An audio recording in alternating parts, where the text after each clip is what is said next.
Good evening, all, and welcome, welcome, welcome to BookHampton, RJ Julia Booksellers, and Wesleyan RJ Julia Bookstores virtual event featuring the wonderful Simon Doonan. We are so thrilled to have you all with us. Before we get started, just a few quick Zoom housekeeping details to go over. Please ask questions using the chat box function of your Zoom screen. We will get to as many of your questions as we can later in the evening, and though you will remain muted throughout the duration of the event, an RJ Julia staff member is monitoring the chat box, so send your questions on over.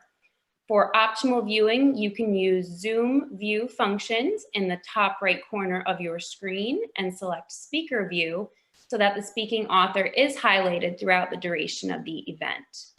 If at any point you should get disconnected, fear not, simply re-click the event link emailed to you earlier today and rejoin. We will be monitoring the waiting room to admit you back in. And of course, don't forget to purchase your copy of How to Be Yourself, Life-Changing Advice from a Reckless Contrarian. Links for book purchases will be sent to you in your Zoom chat box. Friends, we are in for a great treat tonight. I am absolutely honored to introduce to you the fabulously talented Simon Doonan, writer, media personality, former Barney's creative director, and star of NBC's Making It, who joins us to discuss his new book, How to Be Yourself, a book that Amy Poehler calls a cheeky, kind, and vibrant look at what it takes to shape your one beautiful and wild life.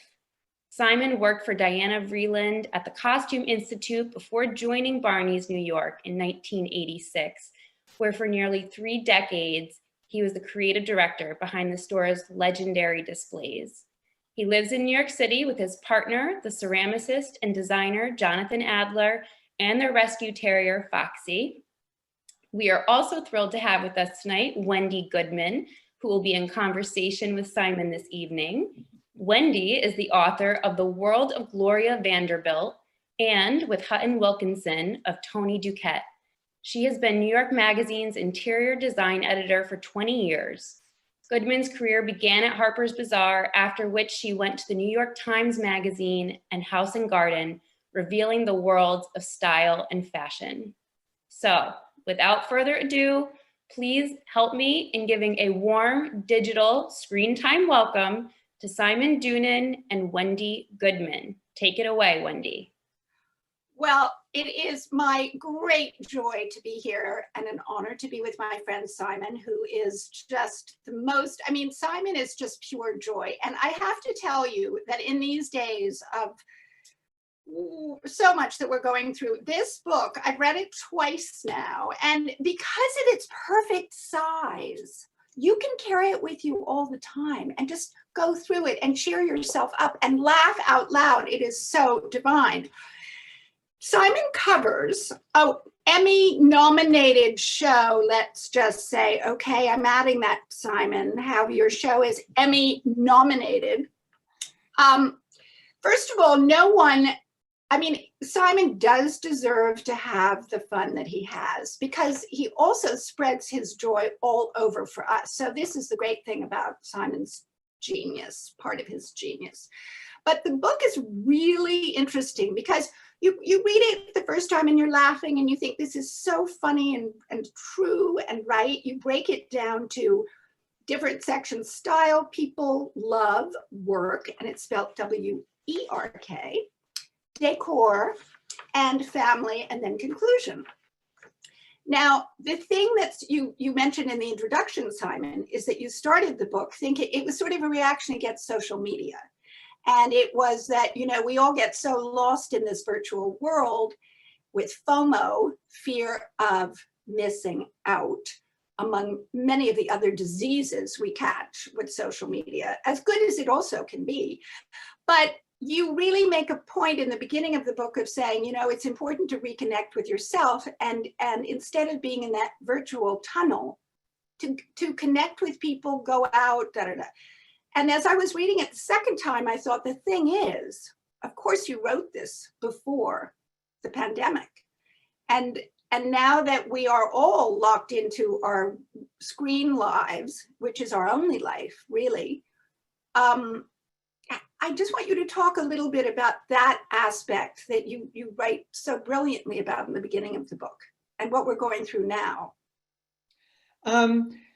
Well, the things in social media that I found a little concerning, more and more and more, I saw that people were being forced by social media either to be incredibly self-critical, because social media is a world of thumbs up, thumbs down, or to focus on things that were way in the future. So you hear on social media, people talk about dreams. You've got to follow your dreams. And I've always been very suspicious of dreams. I think dreams are just nightmares, but with better furniture, you know. And I think that social media talks a lot about bucket lists. You know, people, oh, I'll put that on my bucket list. Don't put anything on your bucket list. Do it all immediately, now, tomorrow. Don't wait. Life is short. And I think, yeah, during the pandemic, I think you hear that a lot. People say, oh, life's short. Obviously, you can't go bungee jumping now because it's too cold, or it's, you know, it's not the right time because of the pandemic. But basically, it's about not dithering and deferring on everything and jumping in and getting on with it. And so, you know, I thought if I do a self-help book, it has to be through the lens of humor. And I'm always inspired by the sort of very bossy people like Diana Vreeland from the 60s, 50s, 60s, who were very like dictatorial, like, you know, take your Aubusson rug to a waterfall right now and have a picnic. You know, I always thought those were really fun. Obviously, she doesn't quite mean it, but she kind of meant it too. You know, the idea of just getting on with life and having fun. And for me, I, above all, believe in not being self-critical. People shouldn't be self-critical. They should be accept themselves, love themselves, magnify themselves. You know, a lot of my other books have had that message. So yes, exactly. Well, the other thing is to sort of be very kind, as you say, and realistic with yourself, because the whole part about style is kind of, it's really, it's not about beauty. You emphasize it's not about beauty, it's about owning it, whatever it is. And I think that, you know, you talk about how one's hair is a sort of signature. You can, you know, you've got all these elements within yourself to play with. I mean, personally speaking, my hair has tortured me every hour of my life, and that is why I'm wearing this hat. But so I read the book and I was thinking, right. I mean, you know, Mrs. Vreeland very famously honored the fact that she was not a beauty in the conventional sense, but her whole philosophy was make the best of what you have and own it. Yeah, and it wasn't through the lens of fashion. I tried to stay away from fashion as much as possible. That's why I included people in the chapter about how to look like yourself. I have people in there like, you know, Samuel Beckett or Robert Mueller from the Mueller Report, or people who really seem to have figured out how to look exactly like themselves. So I wanted it to be a very inclusive kind of idea of how to look like yourself. So Nick Offerman is in there as somebody who really looks like himself. Susan Boyle, you know, Simone de Beauvoir. So it's not just about, I wanted to get rid of fashion can be very confusing and off-putting to people. I wanted it to be about, well, Diana Vreeland said, I loathe narcissism, but I adore vanity. So I think, you know, developing a sense of your own look requires conviction and sort of introspection. You know, it's not about following trends. But on the other hand, the interesting thing is the ability that we all have to role play through choices in fashion. And then we'll get to home decor, because you have a great chapter about decor.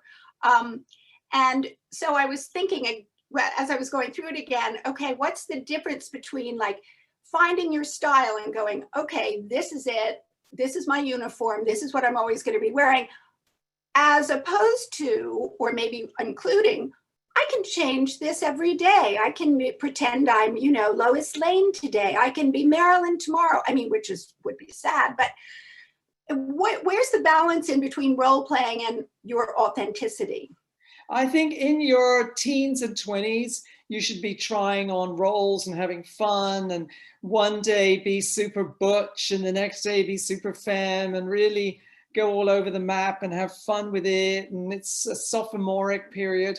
And then you find as you get older, you sort of end up with a particular range of looks that are, you know, when you look in the mirror and you've got your stuff pulled together, you look like yourself. Like Iris Apfel said, there's nothing more horrifying than looking in the mirror and not seeing yourself. Yes, yes.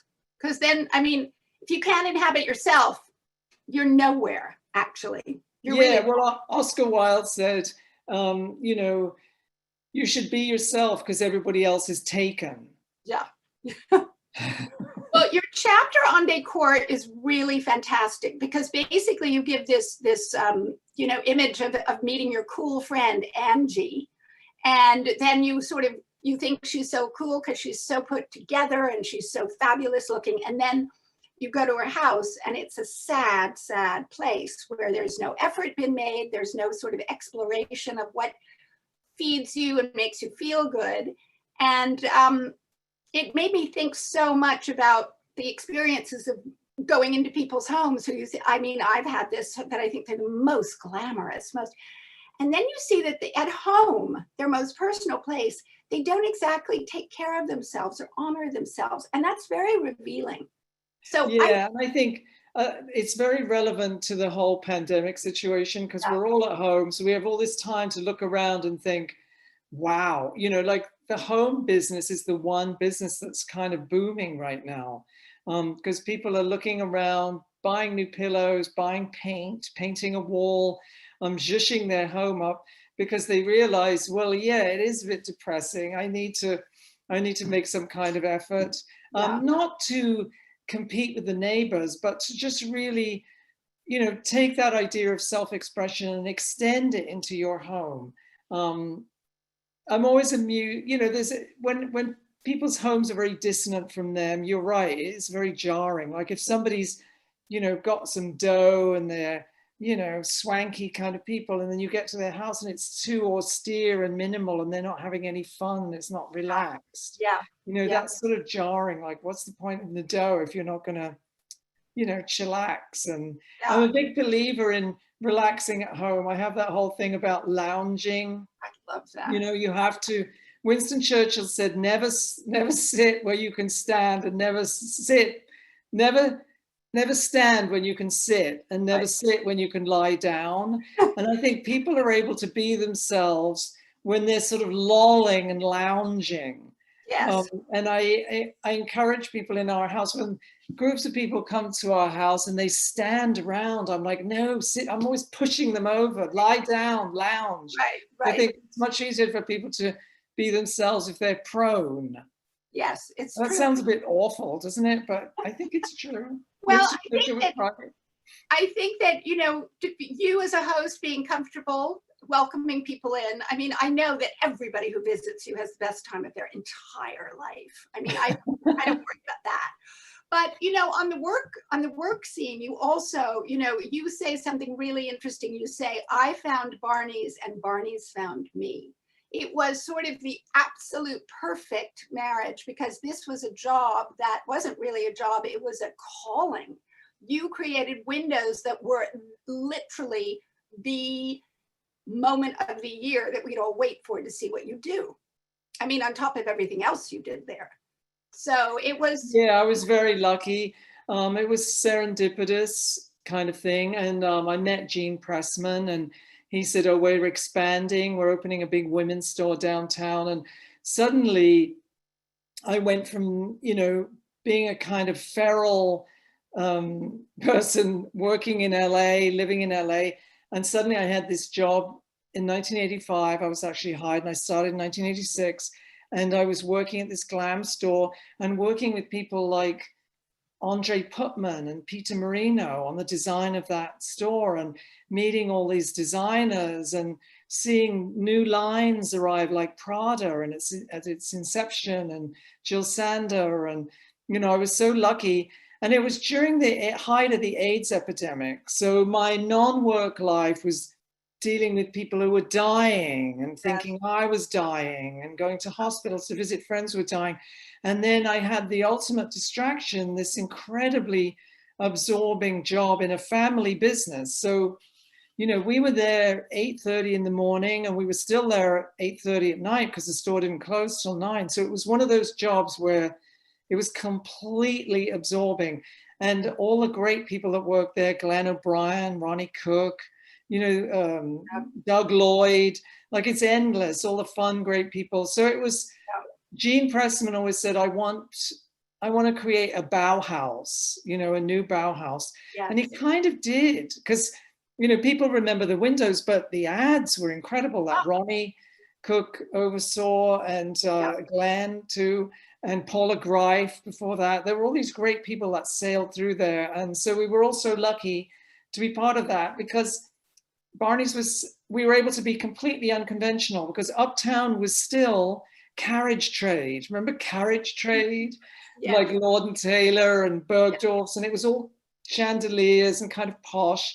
And downtown, we could invent a whole new idea of fashion and retailing, where, because we were in this unconventional location and the rules sort of didn't apply to us. We never went uptown. We didn't know what the hell was going on. So we created our own thing, and it was great. I was so lucky to be part of it. Oh my God. R.I.P.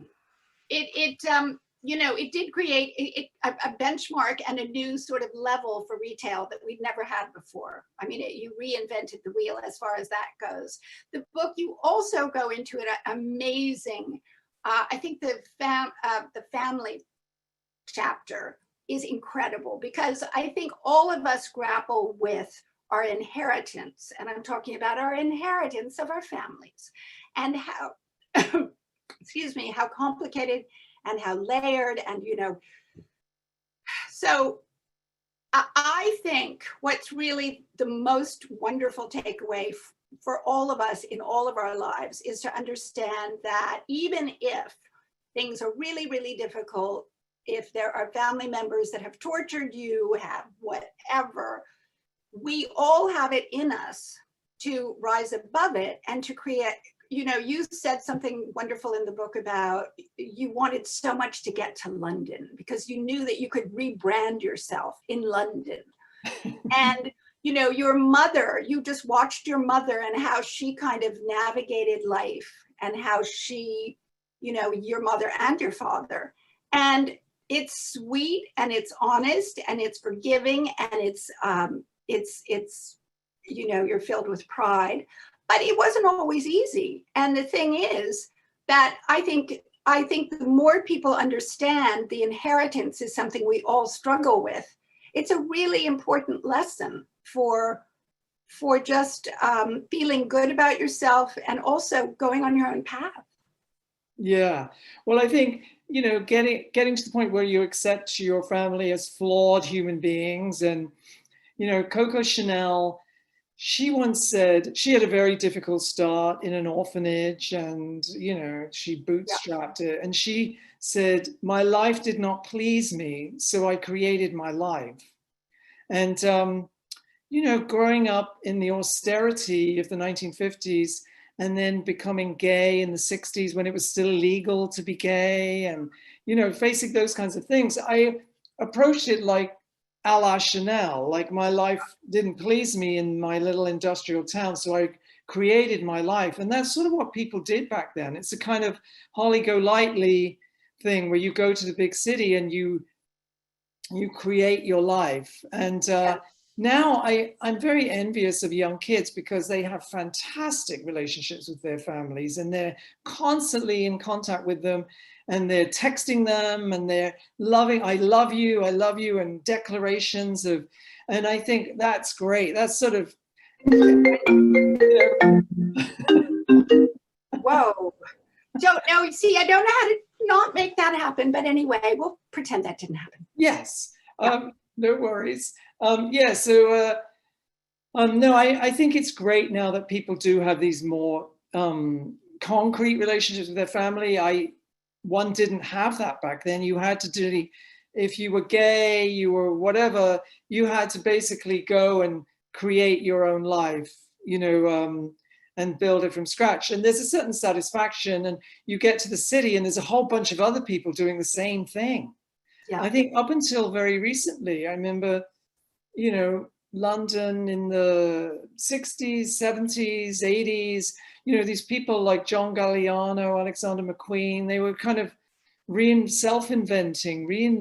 Vivienne Westwood, you know, she was a school teacher, but she reinvented herself as like an incredible creative force. So I don't know, I hope young people, I'm sure they're still able to do that, but they don't really need to do it with such kind of those savage kind of breaks where you just, you know, run to the Trailways bus station and disappear. Now they have a lot more communication with their families. So I think that's very healthy. I missed out on a lot, you know, by leaving and then emigrating to America on my own when I was 25. You know, it's later on I realized, oh my God, I have to make an effort to reconnect with my family. And I was able to do it to a certain extent, but I have a lot of regrets about not being able to do that, you know, with my mother in particular, because I was just off doing my own thing. Yeah. Well, again, every generation, it's all relative to what we have in our lives technologically, I think, because of course there's instant communication. And back when we were youngins, it wasn't quite like that. You know, it was pre-internet when I started my career, I'm just saying. So, you know, young people at the magazine go, what? Like, had they invented fire by that time? But the other thing that you talk about at the end of the book that is so key and so important is your conclusion. You talk about, you know, now that you've kind of grappled with yourself, you've come to terms, you've really sort of you've gone through all this. Then, wait, I have to look at the exact way you put this. Time to unself. Would you Unselfing. Unself. And tell us about that whole process. Well, I thought we've spent all this time now talking about oneself, yourself, myself, how to be yourself. And then that isn't really the end of the story. And I quote Iris Murdoch. Iris Murdoch was such an interesting writer. I don't know if you've I tried reading her books when I was young and I couldn't get through them. And then I got back into them in late middle age and they really start to make sense because they're completely bonkers. But anyway, she was very clever. She was a blue stocking, you know, and she looked like herself, very much so. Always. Kind of very intellectual, existentialist, blah, blah, blah. But she came up with this idea of unselfing. And she said she realized it one day. She was in a snit about something. Somebody had insulted her or made a dent in her prestige. So she was staring out the window, you know, when you're obsessing about something someone said to you. And she watched this bird of prey, a kestrel, and she watched it soaring and going up. And then she realized she was unselfing, getting out of herself. And stopping, you know, some silly introspection that wasn't going anywhere. And so she also believed that, you know, that thing where every novel is really about the author kind of thing. She didn't believe that. She thought it's an author's obligation to get out of themselves and she said some authors lay around and splash themselves with their own bath water all the time. And she didn't want to do that. So she came up with the idea of unselfing. And then I also cite this thing I read about in National Geographic called group effervescence, which is very relevant to now. Like something, the sociologists studied these mass religious festivals in India where there's literally millions of people congregate suddenly, quickly, over 3-day periods by the Ganges, and they walk from their villages and they stand in cold water, which is often has bacteria in it, and they don't eat anything. And you would think this would be a disaster, but they return to their villages and their physiology is improved by some miracle. And the only thing the author could attribute this to was this thing called group effervescence, the enjoyment of the group. And I think that's what people get from sporting events, rock concerts, green markets. You know, like we need to congregate. So currently we're deprived of that. And I think I'm glad I got to stick that in at the end, because I think that's something everyone's going to need to top up their group effervescence. Because just that, some people say, oh, I hate crowds. And I'm always a bit suspicious of that, because everyone has walked into like a football stadium or something where you've got that, you thought, wow, look at all these people, 60,000 people. Yes. It's an incredible feeling. And I think it does have some bizarre physiological impact. So yes, self. And then at the end, remember, you don't want to become one of those people. Right. It's a little reminder. Well, that brings me to the question of, since we are social animals and we do love to, we get, like when you go into a restaurant, there's all that buzz, and how restaurants are designed to let you look at the people with mirrors or however they do it. And I really think you're so right. There is this excitement about being with your social peers, your animals, your tribe, whatever. But because retail has had such a terrible trauma, will we go back to the experience of, part of the fun of shopping was going into a store and looking at things and seeing the people around us? But that doesn't seem to be something we're going to enjoy anymore. Do you think? I think, human beings are so protean and they're so adaptable. And I was just in LA, and there's nothing much you can do when you're working on a TV show. You can't take Ubers, you can't dine with anybody, you can't, you have to really obey all these instructions. Yeah. So the one thing that me and my co-star, Dana Eisen Johnson, we would do would be go hiking. So we would hike up to the Hollywood sign, that area, and because we could get there from where we were staying without taking any transport. And up in the hiking trails, there are people, and the joy people have of just trotting around, not, definitely socially distanced, but just great. There's people, look at all these people with their kids, people with their dogs. And you really have a new appreciation for that vibe that you get from being with a whole group of people. So they come back in different ways. Other ways. It's so true. Well, and this is apropos really of nothing, but just something I was thinking about facing yourself. I mean, I think that as far as, we're a country where aging it's a very tricky situation for men and women to be in a society that has put so much pressure on people to look great and to look young at all costs. And I was thinking about, if I had only realized, and I think young people today do feel it much more, but youth is its own beauty.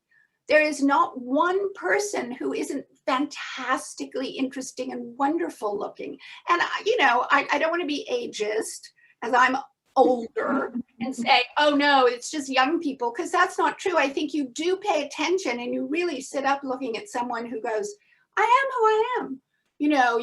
I think of Vanessa Redgrave, and I think of Meryl Streep, and I think of, who just really look, as you say, look like themselves. But I don't. You know what Andy Warhol said? And Andy Warhol said, if everybody's not a beauty, then nobody is.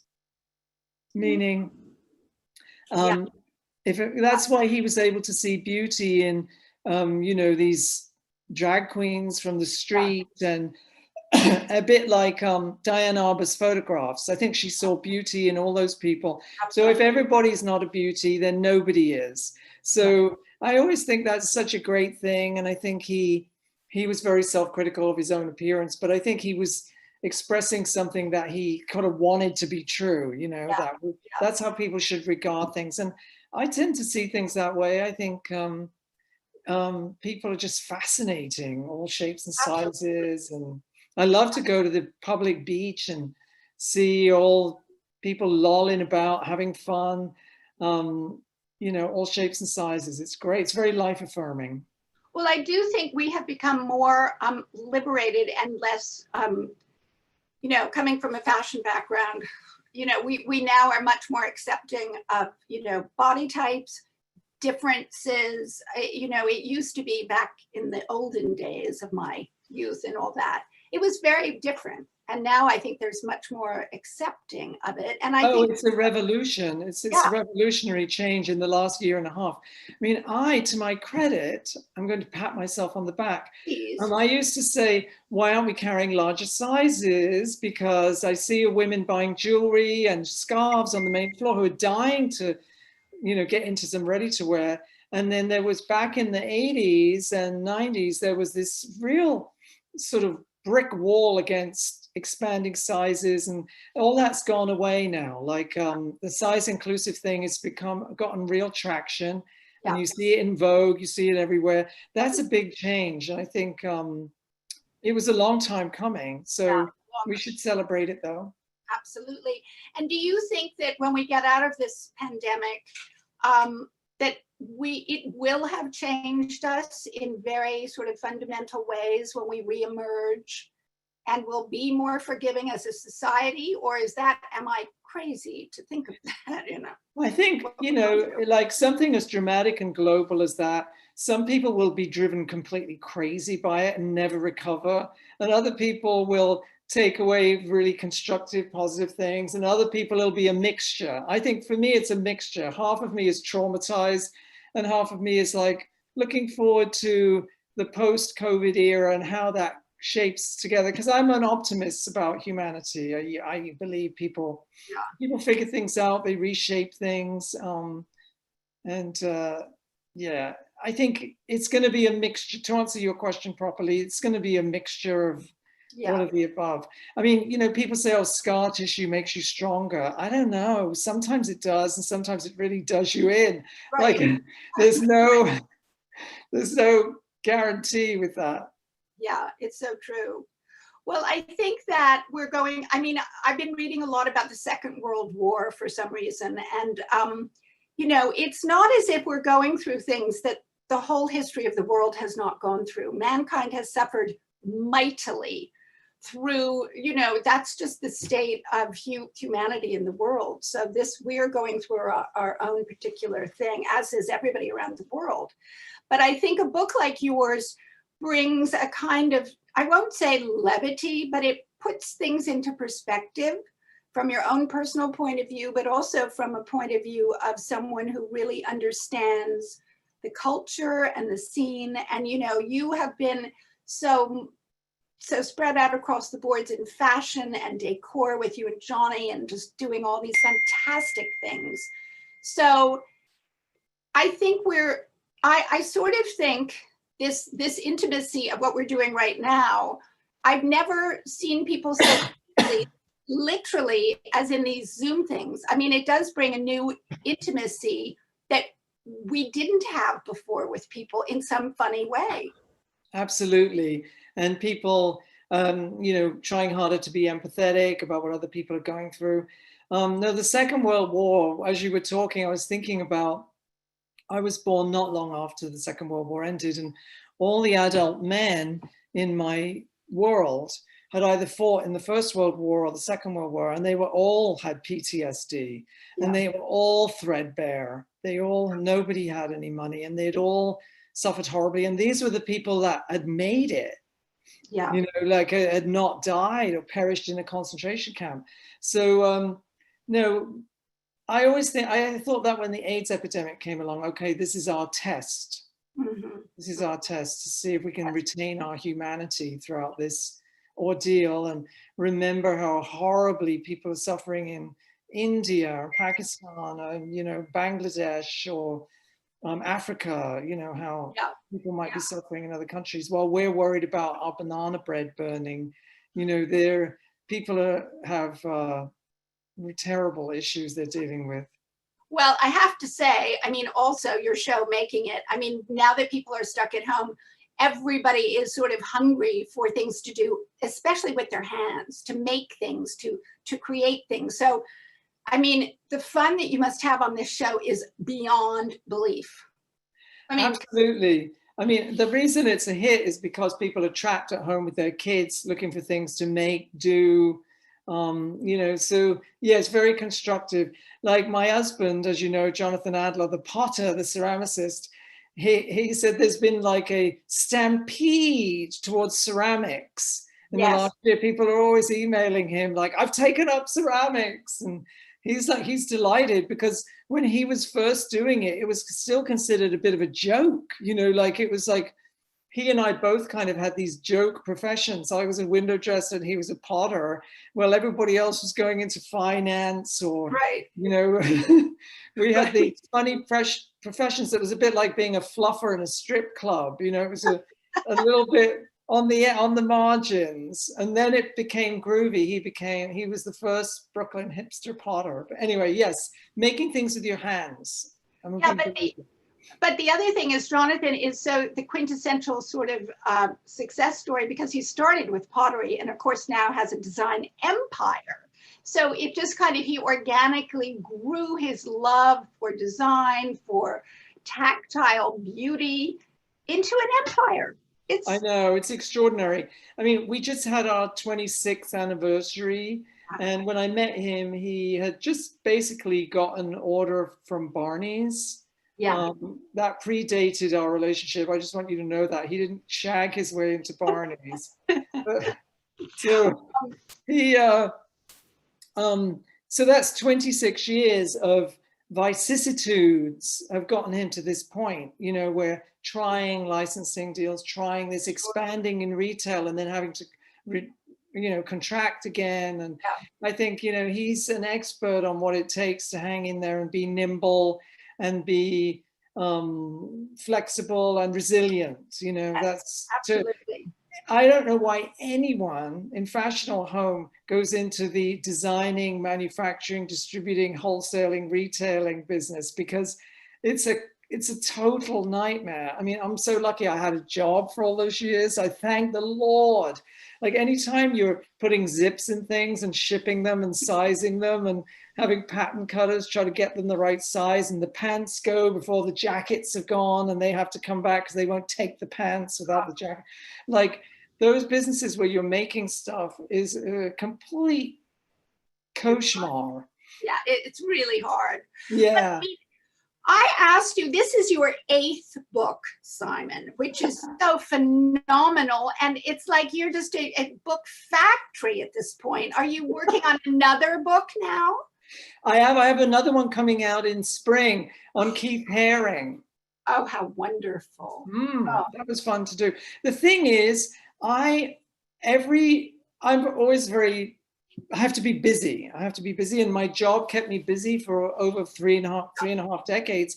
Yeah. So I have a huge amount of energy. I get up every morning and I think of what am I doing today? So books are great for me because I can, you know, pound them out. I did a book on the history of drag. I did a book on soccer players and their Lamborghinis and their wags and their designer handbags.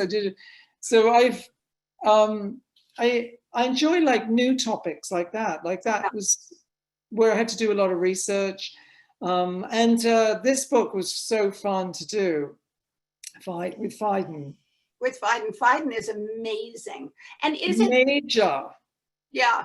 And is it the first book? I mean, it probably isn't, but yours will be very special. From about Keith Haring, it's another look. Oh, the Keith Haring book is with Lawrence King Publishing. Okay. In London, and it's one of a series of books about artists. And they said to me, do you want to do the Keith Haring one, because you were in New York at that time and remember him?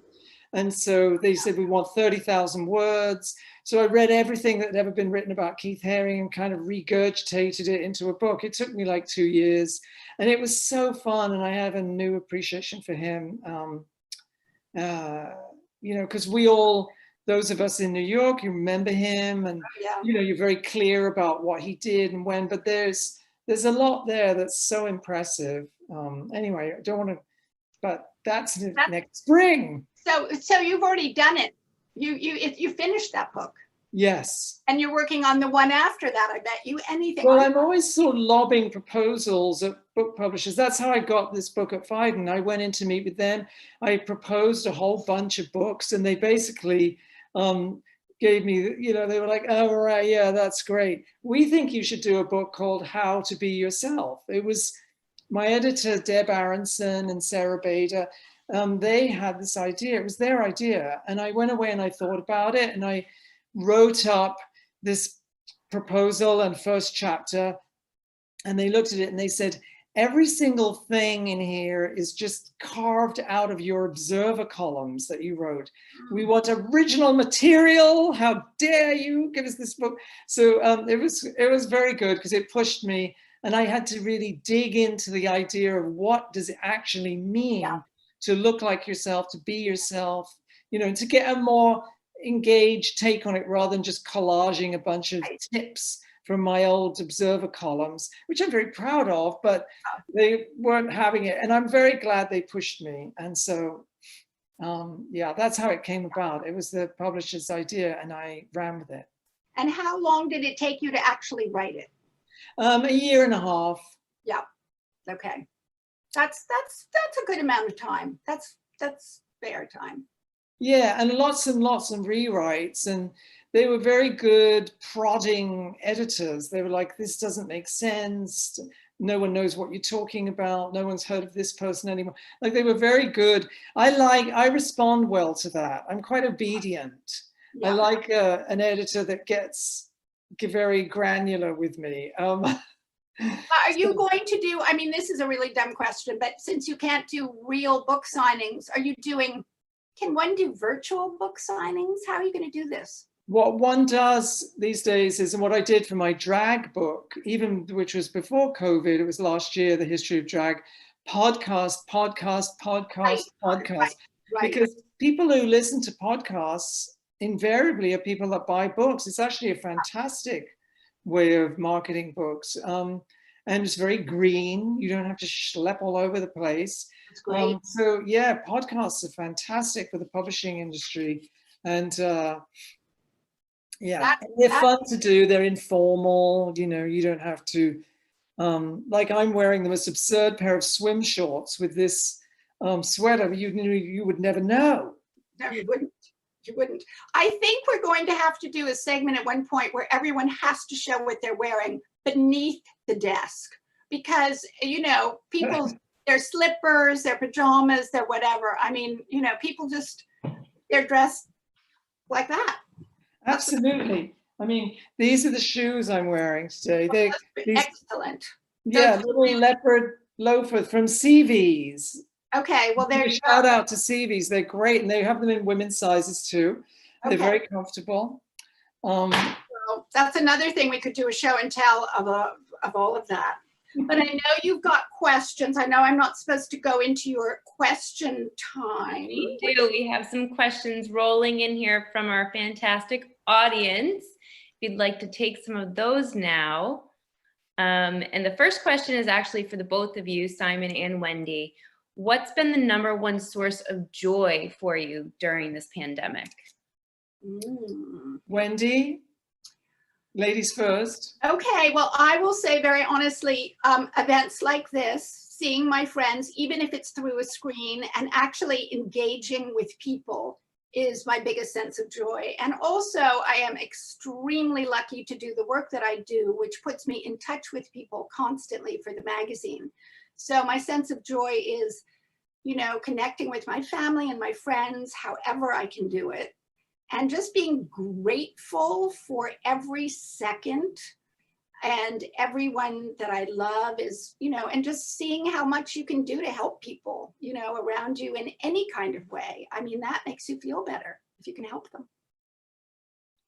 I guess the first thing that sprang to mind with me was, I like to take our dog, Foxy Lady, and lay her on her back and massage her until she's just in a lull state. And then I cut her hair with clippers and scissors and trim her little panties, you know, make her very hygienic. And I stare at her and I say, I love you so much. I adore you. And she looks back at me and it's the same expression. And so I think dogs, to me, I love dogs. And Jonathan, I talk about this in the book, the metaphor for how to have a good relationship. You have to treat each other the way you treat your dog. Always happy to see the other person. Absolutely. You're never complaining and saying dire things like, well, is this muffin GMO? Is it organic? You know, dogs never ask questions like that. They just eat it. So dogs are fantastically, intrinsically optimistic. And so dogs are a great source of joy, but they're also a source of inspiration. True, very true. Well, and that's a follow-up question too. One of our viewers wants to know, how do you fill your cup and create fun throughout your day? So I know you've spoken a few ways that you do that with reading and your work, but animals are a big part of that as well. Well, a big thing for me is putting on a little outfit every day. You know, like you think, oh, I'm not going to see anybody today. Well, you might. The window cleaner might suddenly appear in the window. And I think I'm a huge believer in that. At some point, you know, to be bathed and perfumed and throw on a nifty outfit, I think is a big source of positivity. It's very life affirming. You know, we've all had friends who've gotten depressed, and the first thing happens is they start to look terrible and disheveled, and you can tell they're sad, you know. So I think actually throwing on a nifty outfit. Okay, you've got that Saint Laurent something that you paid a fortune for hanging in the closet, put it on, like, and do your Zoom calls with it on. So like, I'm a big believer in, when I emigrated to America, I didn't have much room. Remember, I'm 25 years old. I had one little suitcase. So I left all my sensible work clothes behind, and I only took my party clothes. And I was very happy in LA. I just wore these crazy glam rock party clothes all the time. So yeah, just have a few weeks where you just wear your party clothes. Everyone will appreciate it. People love it. It's very, not only is it good for you, but it makes other people feel good. Yeah. Or they'll think you're insane, you know, which either way. Either way, it brings a smile. So let's see here. Please share a key point on love for us, Simon. Oh yeah, Simon has a good chapter on that. Yes, I think, well, I refer us back to the canine species, because they really do know how to be very loving and engaged without being demanding. It's funny, they just have this magical way about them. And Johnny and I have a great relationship, and our relationship is very much like two Labrador dogs who are just sort of used to banging into each other and ambling around the house. And you know, sometimes I hear friends of mine getting into a spat, like, oh, you're not listening to me, honey, and blah, blah, blah, blah, blah. And I, you know, sometimes I can see Jonathan's not listening to me at all. And I don't care. I just think, oh, that's so hilarious. He's not listening to me. I wouldn't listen to me either, actually. I'm being quite boring. So you have to up your ante a bit, not taking everything so seriously, and being unchallenging in the way that dogs are. They really don't do that. They don't come and say, oh, I guess they do. They do say, come on, you have to take me out. Right. But then that is, that's very life affirming, because you need to get up and walk out. You need to get the old circulation going. So they're doing you a huge favor. But I have to say, one thing that I always think about Jonathan and Simon is the sense of humor. I think if you have a sense of humor and you keep things, life is so hard, you keep things funny and respectful, and you keep it rolling, a sense of humor will save the day over and over again. Yes. I mean, it is humor and teasing and humor. Yeah. Like, yeah, and letting things go. Like, it's not such a big deal that whatever you're, you know, honey, you're not listening to me. Let it go. You know. Right, and then it's, if they're not listening to you, it's fun to sort of say really insulting things until they till they realize what you're saying, and then you got their attention again. You know. Right. Yeah, humor is so important. Yes. We have another question here. I'm curious what Simon thinks about the future of luxury. There is definitely a shift to online shopping from brick and mortar, but I'm curious if he thinks there is a shift in shopping patterns where less people, especially millennials, are valuing luxury products, and if so, what does that mean for luxury brands? Yeah, I can see that kind of shift. But I think there's also, in tandem with that shift, is a growing awareness of luxury products. For example, here, millennials might be thinking more, oh, I want to spend that money on a trip to Iceland when the COVID's over, or experiential things. But cut to China, there's a growing market for luxury. It's probably got quite a few years left in it, though I did read the other day that there's also experiential shift there.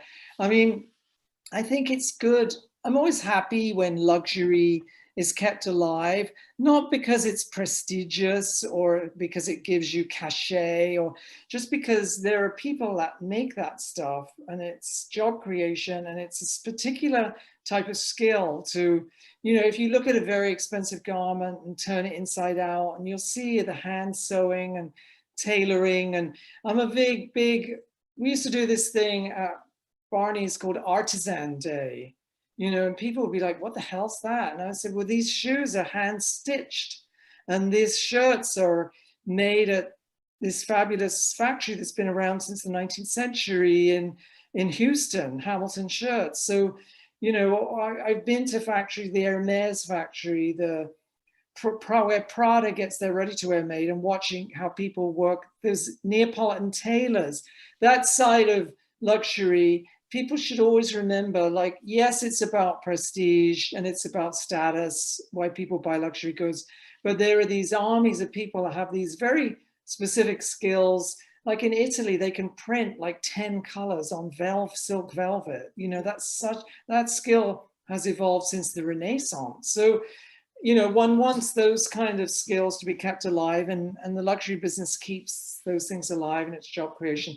So I think there's absolutely the trend towards more experiential thing, but there's still a growing love of luxury as well. So interesting. Simon, this viewer wants to know, they're interested in your muses. Who are your muses right now? Let's see, muses. Anybody who's cheeky and funny. Like, I love Lizzo. She's very funny. I have a good quote from her in my book, and her music's great. And it's very positive messaging, most of it, I think, all of it. Who else? And then I could like go back in history. You know, what am I reading? All kinds of crazy stuff. Like, I just read a book about Brian Jones, but he's not very inspirational. He suffered terribly, poor thing. Brian Jones from the Rolling Stones, who drowned in a swimming pool. That's not a good example. So muses, Lizzo and Wendy Goodman, and anybody who's propelling culture forward, you know, like Edward Enninful in London is reinventing the role of Vogue editor in the most fascinating, interesting way. So he's a good example, this fantastic Black guy who's super talented and is now the editor of English Vogue. And so he's doing an extraordinary job. I find him a muse. If by muse you mean a source of inspiration. All right. Well, that hour pretty much just flew on by, but before we start to wrap things up for the evening, I'd like to ask one more question here. Simon, when readers pick up your book, How to Be Yourself, what is the thing you most want them to take away once they read it from this book? I most want readers to read my book and be amused and be less self-critical, because I feel like I'm at war with social media, which forces people to be very self-critical, and especially with young people, creates these terrible waves of insecurity. And so my book is like, I think because I lived in London in the 70s during glam rock and punk rock, and all the girls I knew were absolutely crazy, and they never cared what anybody else thought. And they were every bit as crazy and fun and belligerent as the boys. So I want everyone to have that kind of energy, especially when they're young, and not worry about what other people think. Absolutely, I love it. And what perfect timing. The holidays are upon us. I mean, a book that you can gift to yourself, that you can gift to your friends, to your loved ones. It's stunning in every way and uplifting and heartwarming and just beautiful. So Well, thank you. And special thanks to Wendy Goodman. Woo woo! Oh, so happy to see you and be with you. Great honor. Great honor. And Congratulations. thank you for the blue hat, j'adore. Okay, well, maybe I'll do it again. You know, who knows? Well, I do talk in the book about adopting a signature flourish. Yes, you do. And you do mention hats also. Yeah, because, you know, they're Zoom-tastic. They're always visible on Zoom. well, Simon, Wendy, thank you for allowing us to be with you tonight, for a wonderful conversation, for insight into Simon's new book. And thank you to all of our guests for being with us tonight, joining in on the fun and the conversation. And as always, thank you for supporting your local independent bookstores. It means the absolute world to us. Yes. How to Be Yourself, Life-Changing Advice from a Reckless Contrarian is out by Simon Doonan. It is available for purchase at BookHampton, RJ Julia Booksellers, and Wesleyan RJ Julia Bookstore. Get your copies while you can, in store, over the phone, or online, whatever you are most comfortable with. I wish you all a very happy and safe Thanksgiving. Happy reading all. Have a fantastic night. Good night.